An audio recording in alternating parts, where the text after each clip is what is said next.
Hello guys, welcome to the channel. In this tutorial we are going to understand how to make multiple objects automatically look at a target object using geometry nodes.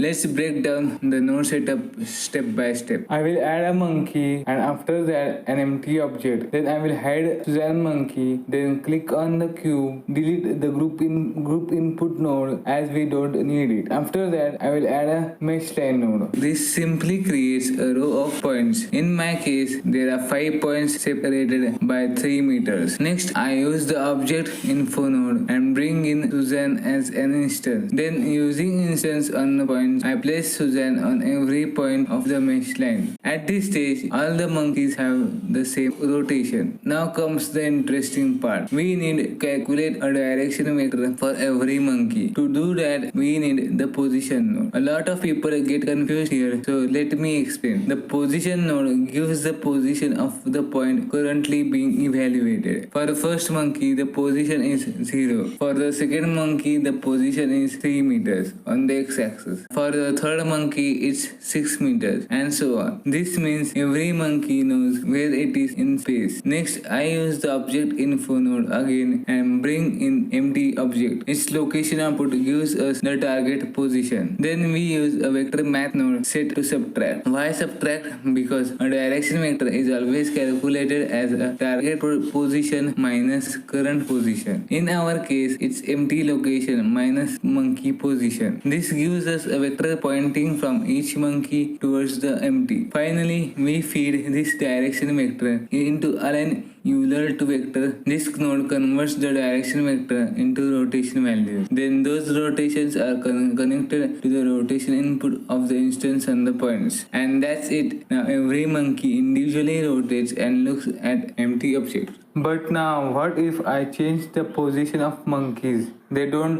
look at the empty object. In order to fix that, add a object info node of a cube. Next, add a vector math node and set it to add. Connect it as shown. Now you can see that as I move, the monkeys continuously look at the empty object.